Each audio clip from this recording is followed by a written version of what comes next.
هي البيضة قبل الفرخة ولا العكس هو اللي صح؟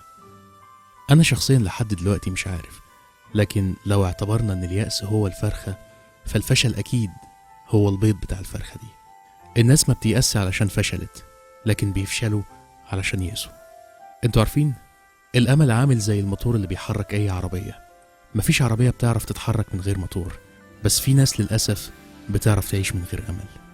وأنا الحقيقة يعني مش عارف لحد دلوقتي ازاي يبقى في إنسان عايش ميت، ما بيعملش أي حاجة في الحياة، ملوش تأثير، زي نسمة الهوا بالظبط، عايش مع العايشين وبس.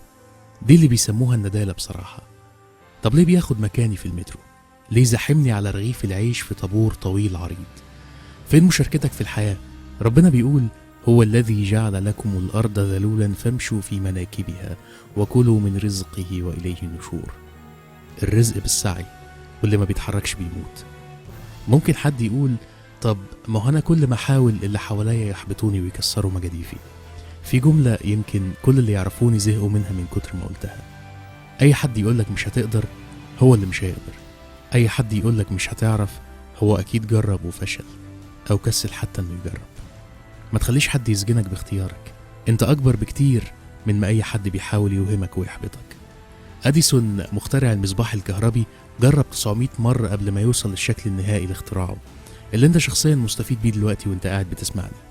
كان بيحترم كل تجربة من تجاربه، وما سماش ولا واحدة فيهم تجربة فاشلة، لكن تجارب ناجحة في طريق بعيد عن الهدف بتاعه. أخيرا تأكد إن ربنا لو شايف إن ملكش لازمة على وجه الأرض كان اختارك من زمان. اتحرك واسعى، اتعلم حاجة جديدة واشتغل لحد ما تلاقي نفسك في شغلانة.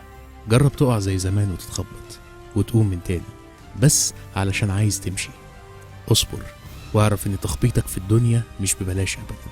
كل مرة بتقوم وتقول هقدر وهصبر لحد ما اوصل لهدفي، ربنا بيجازيك عليها اكتر ما تتوقع. انما يوفى الصابرون اجرهم بغير حساب.